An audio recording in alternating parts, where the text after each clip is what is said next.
Hello students, Kumar study circle में आप सबका स्वागत है।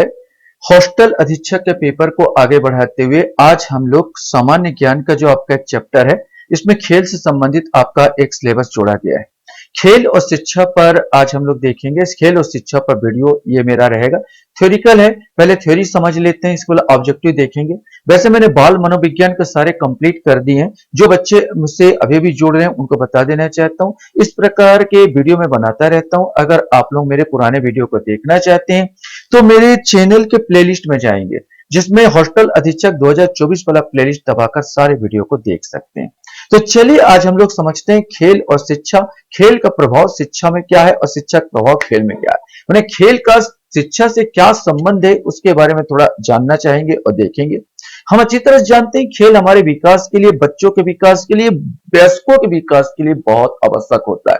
न केवल उसमें शारीरिक व्यायाम हो जाता है बल्कि मानसिक व्यायाम भी हो जाता है और हमारा संवेगात्मक और संज्ञात्मक विकास भी होता चला जाता है। इस दृष्टिकोण से खेल बहुत इंपॉर्टेंट हो जाता है। अगर पढ़ के बताऊं तो खेल बच्चों का स्वाभाविक क्रिया, बच्चे संबंधित देखा तो खेल बच्चों का स्वाभाविक क्रिया, खेल बच्चों के संपूर्ण विकास में सहायक होते हैं। खेल में से बच्चों का शारीरिक विकास, संज्ञात्मक विकास, संवेगात्मक विकास, सामाजिक विकास एवं नैतिक विकास को बढ़ावा मिलता है। शारीरिक विकास का होता है, यह संज्ञात्मक विकास मतलब लोगों को समझना, लोग चीजों को समझना, ये सब चीजें जानना रहता है। जो संज्ञात्मक विकास होता है, कैसे क्रोध करना है, क्या कहां पर क्रोध करना है, ये संवेगात्मक, संवेग एक दूसरे पहुंचाना, सामाजिक बन जाता है। तो इस प्रकार का विकास खेल में विकास होता है। खेल से मनुष्य के मनोवैज्ञानिक जरूरतें पूरी होती है तथा मनुष्य के सामाजिक कौशल का विकास को भी अवसर देता है। दो विद्वान की अगर बात किया जाए तो पियाजे के अनुसार, जॉन पियाजे के अनुसार खेल बच्चों के मानसिक क्षमताओं के विकास में भी एक बड़ी भूमिका निभाता है। और वाइगोत्स्की के अनुसार जटिल भूमिकाओं वाली खेलों में बच्चों को अपने व्यवहार को संगठित करने का बेहतर व सुरक्षित अवसर मिलता है, जो वास्तविक स्थितियों में नहीं मिल पाता और खेल में मिल पाता है। खेल की विशेषताएं अगर बात कर लिया जाए, छोटा सा अगर मैं बताऊं कि खेल की विशेषताएं क्या है, तो खेल की सबसे पहले विशेषता है कि खेल आमोद प्रमोद है। खेल में मजा आता है। कोई भी ऐसा कार्यकलाप जिसमें बच्चों को आनंद मिलता है, खेल है। सिंपल सी बात कि कोई भी कार्यकलाप जिसमें बच्चों को आनंद, छोटा सा बच्चा अगर 6 महीने 7 महीने का है तो वो पानी से खेलता है, हाथ से खेलता है, अपना ही पेशाब कर देता है, उसके साथ खेलता है, आनंद है उसका, वो उसके खेल है। खेल अपने आप में ही आनंददायक है। खेल में खेलने से बच्चों में बहुत संतोष मिलता है वहां। और खेल ऐसी क्रिया है जिसमें बच्चे स्वेच्छा और खुशी से हिस्सा लेते हैं, अर्थात खेलने के लिए उस पर दबाव नहीं डाला जाता। खेल में उसका योगदान सक्रिय होता है। पढ़ने के लिए भले दबाव डालो, लेकिन दबाव डालते हैं, लेकिन खेल में नहीं डाला। इसीलिए आजकल प्ले स्कूल निकला है कि बच्चे को पता ही नहीं चले कि उनको पढ़ाया जा रहा है, खेलते खेलते पढ़ा दिया जाए। अगर खेलने की बात करें, खेल और शिक्षा से कैसा संबंध है, खेल और शिक्षा जो मेन कड़ी है, खेल और शिक्षा का संबंध की अगर हम लोग बात करें तो सभी शोधकर्ता इस बात से सहमत है कि बच्चे खेल द्वारा बहुत कुछ सीखते हैं और खेल से विकास को गति मिलती है। अध्ययनों से यह प्रमाणित होता है कि जिन बच्चों को खेलने के अवसर और प्रेरणा मिलते हैं वे विकास के हर क्षेत्र में बिखर जाते हैं। मैंने खेलने का अवसर नहीं मिलते, जो बच्चे अक्सर आप देखते हैं कि कुछ बच्चे ऐसे रहते हैं जो घरों में कैद रह जाते हैं, माता पिता ड्यूटी में चले गए, आय के भरोसे में रह गए, तो अक्सर उनका सामाजिक विकास नहीं हो पाता, मानसिक विकास भी थोड़ा सा पिछड़ जाते हैं। तो बच्चे लोगों को खेलना बहुत जरूरी हो जाता है। खेल उनके विकास में अहम भूमिका निभाती है। खेल संज्ञात्मक विकास को आगे बढ़ाता है। माने बच्चे जिज्ञासु प्रकृति के होते हैं। खेलते हुए बच्चों को वस्तुएं छूने, उन्हें ध्यान से देखने, आसपास के वातावरण का छानबीन करने का मौका मिलता है और इससे उन्हें अपने मन में उठते हुए अनेक प्रश्नों को उत्तर मिलते हैं। खेल कल्पनाशीलता और सृजनात्मकता को बढ़ावा देती है। खेल खेल में बच्चे कितनी कल्पनाएं करने लगते हैं। कोई गुड़िया खेलता है, कोई वो करता, कोई मम्मी बनता है, कोई पापा बनता है और उसमें सृजनात्मकता, कैसे सृजन करे, कैसे हो, और धीरे धीरे सामाजिकता को सीखने लगते हैं। खेल में बच्चे की कल्पना द्वारा अलग अलग भूमिकाएं निभाते हैं। ऐसा करते हैं उनकी बुद्धि और व्यवहार उसी व्यक्ति के अनुसार होता है जिनकी वह भूमिका कर रहे हैं। इस कारण वे उन व्यक्तियों के विचार और भावनाओं को प्रदर्शित करते हैं। उदाहरण, खेल बालिका गुड़िया की मां बनकर गुड़िया को कहती है कि उसे टॉफी नहीं मिलेगी, क्योंकि उसके लिए हानिकारक है। शायद उसने ऐसा इसलिए कहा क्योंकि जब बालिका ने देखा खेल में मां की नकल करके उचित व्यवहार सीख रही है। यहाँ पर बच्चे को डांटा जाता है, अपने पापा मम्मी का नकल करते हैं बच्चे तो उनके व्यवहारों को भी सीखते हैं और सामाजिकता भी सीखते चले जाते हैं। तो खेल कल्पनाशीलता और सृजनात्मकता को बढ़ावा देता है। खेल की बात किया जाए तो खेल शारीरिक और क्रियात्मक विकास को बढ़ावा देता है। माने एक है कि बच्चे क्रियाशील होते हैं, शारीरिक विकास तो होता है, उसके क्रियात्मकता बढ़ता चला जाता है। जब बच्चे ईंटों की एक पंक्ति पर चलने की कोशिश करते हैं, दीवार फांदते हैं, सीढ़ी चढ़ते हैं, झूलों पर लटकते हैं, दौड़ने के खेल खेलते हैं, साइकिल की सवारी करते हैं, तो उनकी बहुत से मांसपेशियों का समन्वय बढ़ता है। खेल खेल में जमीन में गड्ढे खोदने, फूलों का हार बनाने में, चित्र बनाने, उनमें रंग भरने, बच्चों का लघु मांसपेशियों का क्या होता है, विकास होने लगता है।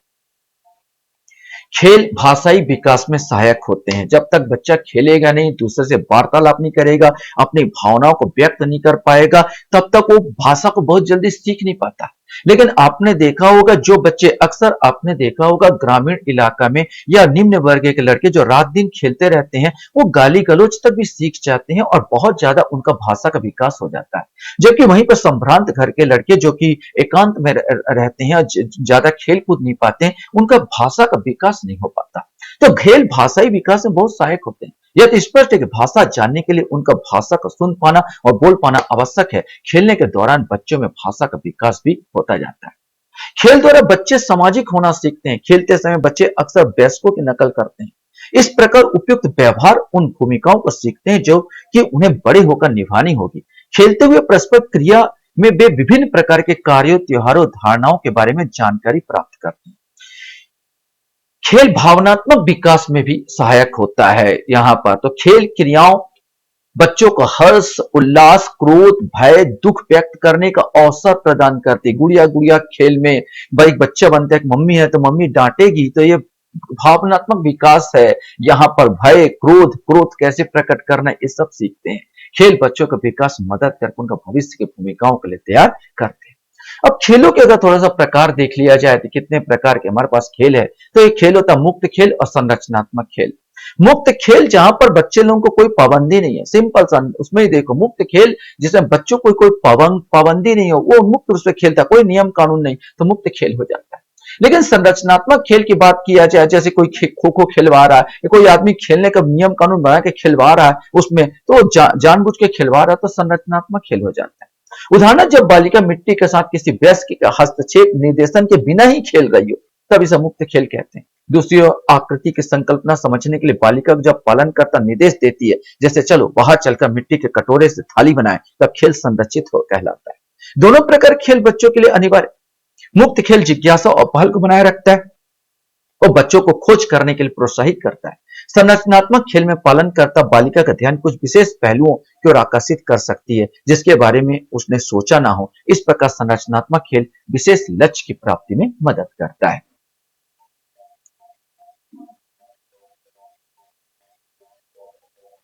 बाहरी खेल और भीतरी खेल, नाम से स्पष्ट है। बाहर अगर खेलते हैं तो बाहरी खेल, मैदान में खेल रहे हैं बाहरी खेल, कमरे के अंदर खेल रहे थे भीतरी खेल। खेल मैदान के खेले जाने वाले खेल बाहरी खेल, घर के खेल में जाने वाले खेल भीतरी खेल कहलाते हैं। व्यक्ति खेल और सामूहिक खेल, ये भी नाम से, अकेले खेल रहा है तो व्यक्ति खेल, समूह में खेल रहा है तो सामूहिक खेल। जब बालक और बालिका स्वयं अकेले खेलते हैं व्यक्ति खेल कहलाते हैं। जब दो या दो से अधिक बच्चों के साथ खेलते हैं तो सामूहिक खेल कहलाता है।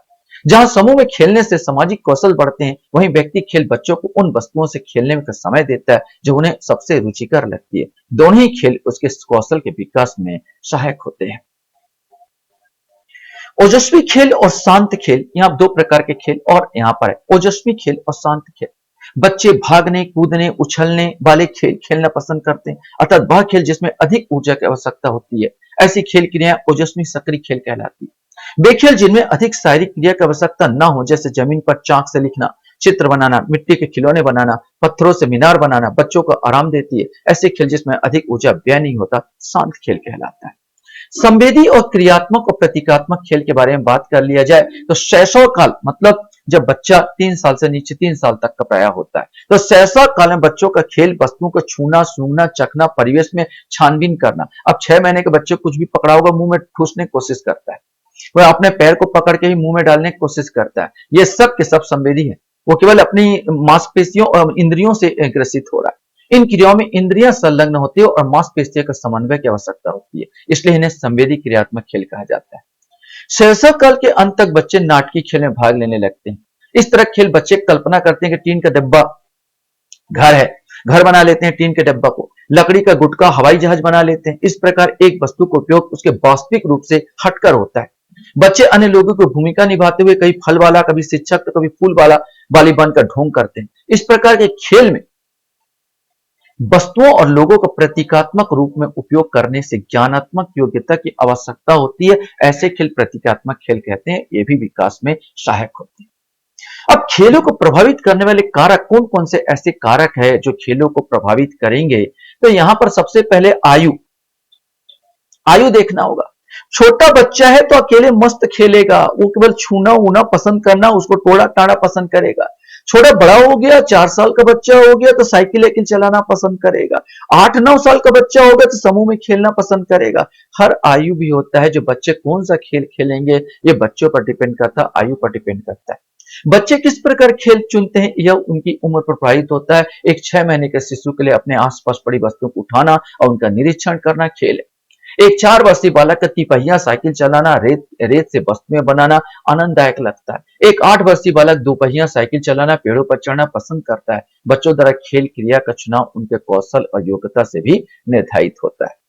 लिंग की बात कर दिया जाता, आपने देखा होगा लड़की लोग खाना बनाना जैसे मम्मी बनाती है उस प्रकार का खेल करना, यहाँ गुड़िया गुड़ियों का खेल ये ज्यादा पसंद करते हैं। लड़का लड़की की बात किया, लड़के लोग मोटर रेस पसंद करते हैं, साइकिलिंग पसंद करते हैं, छोटे छोटे गुड़िया और मोटर कार आर का खेलना, एक दूसरे को भिड़ाना, इस प्रकार का खेल पसंद करते हैं। तो दोनों में लिंगों में लिंग के आधार पर भी हम खेल पसंद करते हैं। बच्चे यहाँ पर देखे होंगे आपने। शैशवावस्था में लिंग खेल को प्रभावित नहीं करता क्योंकि बहुत छोटा बच्चा होगा, अर्थात 3 साल का बच्चा होगा तो उसको कोई मतलब नहीं है लिंग से वहां पर, लेकिन जैसे बड़ा होने लगता है तो लिंग उसको प्रभावित करते हैं। उनका खेल अपने और आसपास के वस्तुओं खोजबीन से संबंधित होता है। पर जैसे जैसे बच्चे बड़े होते हैं तो लड़के और लड़कियों की रुचियां भिन्न होने लगती है। यह भिन्नता उम्र के साथ बढ़ती हो जाती है। लड़कियां अपने माँ के कपड़े पहनना, गुड़िया से खेलना, खाना बनाने का नाटक करना पसंद करती है। लड़के अपने पिता के कपड़े पहनना पसंद करते हैं, कुर्सी पर बैठकर अखबार पढ़ने का नाटक करते हैं, बैलगाड़ी चलाते हैं, खेत जोतते हैं और बंदूक से खेलते हैं। संस्कृति भी बहुत इंपॉर्टेंट होती है। जिस प्रकार आपकी संस्कृति उस प्रकार आपका खेल। संस्कृति जीवन शैली पर असर डालती है। शिशु पालन की परंपराएं भी संस्कृति से प्रभावित होती है। बच्चों को वयस्क जीवन के बारे में कल्पना उनके खेल से झलकती है। वयस्क होने पर वे जो बनना चाहते हैं उन भूमिकाओं का झलक अक्सर उनके खेल में मिलती है और ये भूमिका संस्कृति द्वारा निर्धारित होती है। जैसी आपकी संस्कृति वैसा आपका खेल भी होने लगता है। सामाजिक वर्ग भी बहुत इंपॉर्टेंट करता है। सामाजिक वर्ग से यहाँ पर सीधा सीधा आर्थिक वर्ग ले लिया जाए, अमीरी और गरीबी से भी ले लिया जाए तो सामाजिक वर्ग भी कोई अमीर होता है, कोई गरीब होता है। अमीर घर के बच्चे किस प्रकार खेलते हैं, गरीब घर के बच्चे किस प्रकार खेलते हैं, तो अलग अलग दोनों का खेल प्राय देखने को मिल जाता है। निम्न सामाजिक वर्ग के बच्चे में अधिकांश समय माता पिता काम में सहायता करते हुए बीतता है। कभी कभी तो बच्चे पकड़ने में उनका समय चला जाता है। ये बच्चे अपने निम्न घर में देखा है, 5 साल की बच्ची एक और उसके गोद में एक छोटी सी बच्ची, मम्मी पापा गए कमाने और बच्ची को पकड़ा दिए। तो ये इंपॉर्टेंट होता है कि सामाजिक वर्ग कैसे है। कार्यों में व्यस्त रहने के कारण खेलने के लिए उन्हें बहुत कम समय मिल पाता है। अपने काम के दौरान ही वे खेलने का समय निकालते हैं। मध्यम और उच्च सामाजिक वर्ग के बच्चे के पास खेलने के लिए अधिक समय होता है क्योंकि आय उत्पादक गतिविधियों उनका योगदान अनिवार्य नहीं होता। परिस्थिति और परिवेश भी इंपॉर्टेंट रहता है। आपने देखा होगा शहर में भीड़ भाड़ होता है, वहां पर खुली जगह ही नहीं मिल पाती है। शहर के लोग बच्चे लोग खेलने में कम जगह मिल पाती है। गांव में तो पूरा खलिहान है, पूरा खेत है खेलने के लिए। तो दोनों में परिस्थिति परिवेश पर डिपेंड करेगा कि बच्चा किस प्रकार का खेल खेलेगा। तो शहर की भीड़ भाड़ में खेलने के लिए खुली जगह कम ही मिल पाती है। ग्रामीण और जन क्षेत्र में खेलने के लिए खुली जगह अधिक मिलती है और बच्चे प्रकृति से अधिक समीप होते हैं। जनसंपर्क का माध्यम भी आजकल सब हाथ में मोबाइल है, ये भी इंपॉर्टेंट रोल निभाता है। मुद्रित और जन माध्यम जैसे पत्रिकाएं और किताबें और श्रव्य द्रव्य माध्यम जैसे मोबाइल जैसे रेडियो टेलीविजन बच्चों के खेल का अत्यधिक प्रभाव पड़ता है। आजकल तो मोबाइल सबसे ज्यादा प्रभावित कर रहा है। जनसंपर्क माध्यम दुनिया को बच्चों के करीब लाती है। जान पाते हैं बच्चे दुनिया को और उनकी जानकारी यदि किसी वयस्क निर्देशन में प्राप्त हो तो बहुत लाभदायक होता है। खेलों के संबंध में कुछ दृष्टिकोण है, इसको भी हमको देख लेना है। तो एक दृष्टिकोण हमारे सामने आता है खेल का मनोविश्लेषणात्मक दृष्टिकोण। इसमें एरिक्सन और अन्ना फ्रायड के अनुसार खेल अपूर्ण रह गई इच्छाओं को स्थापनापन और अतीत की घातक घटनाओं को मुक्ति और पुनर्जीवन का एक रास्ता है। व्यक्ति जब वो हो जाता है, हताश हो जाता है, तो खेल उसको हताशा से दूर करता है। ये कहते हैं मनोविश्लेषणात्मक दृष्टि। व्यक्ति थक जाता है, व्यक्ति बोर हो जाता है, व्यक्ति परेशान हो जाता है, तो खेल खेलता है। केवल बच्चे ही नहीं, बड़े कभी खेल खेलते हैं, और बड़े भी खेल खेलते हैं इससे मुक्ति पाने के लिए। तो खेल का मनोविश्लेषणात्मक दृष्टिकोण ये कहता है, जो एरिक्सन और अन्ना फ्राइड ने दिया। सामाजिक विकास का एक रूप खेल है, तो पोर्टेल और अन्य सिद्धांतकार खेल को सामाजिक आदान प्रदान के रूप में देखते हैं, जो सहपाठियों के साथ सहयोगी कार्य में संलग्न होने की बच्चे के विकसित होती हुई क्षमता को उत्तम भी बनाता और प्रतिबिंबित भी करता है। संरचनावादी सिद्धांत और खेल बार बात किया जाता है। पियाजे है, जान पियाजे विशेष के अनुसार बच्चों को विकसित होती हुई मानसिक क्षमताओं में खेल की एक बड़ी भूमिका निभाते हैं। ये संरचनावादी है पियाजे। स्मॉलेंस्की और शेफात्या ने इस बात की पुष्टि की, खेल के विकास का सीधा सहसंबंध भाषा का विकास, समस्या समाधान, तर्क संगत गणितीय चिंतन के विकास के साथ जुड़ता है। वाइगोत्स्की का विश्वास था कि खेल संज्ञात्मक, भावनात्मक और सामाजिक विकास को बढ़ावा देता है। तो ये कौन बोलते हैं? वाइगोत्स्की। वो कहता संज्ञात्मक विकास को भी बढ़ावा देता, भावनात्मक विकास को भी बढ़ावा देता और सामाजिक विकास को भी बढ़ावा देता है। वाइगोत्स्की के अनुसार खेल विकास के 3 तरीके से प्रभावित करता है। खेल बच्चे के निकट विकास के क्षेत्र का निर्माण करता है। खेल कार्य और वस्तुओं के विचार से अलग करने का काम करता है, और खेल आत्मनियंत्रण के विकास में सहायक होता है। तो ये इस प्रकार खेल और शिक्षा का संबंध है। खेल से खेल में ही व्यक्ति या बच्चा सीखता चला जाता है, और कब बड़ा हो जाता है पता ही नहीं चलता। खेल जीवन में बहुत इंपॉर्टेंस है। तो आशा करता हूं ये वीडियो भी आपको अच्छा लगा होगा। आप लोग मेरे वीडियो को वॉच करते हैं, इसलिए धन्यवाद। Thank you very much.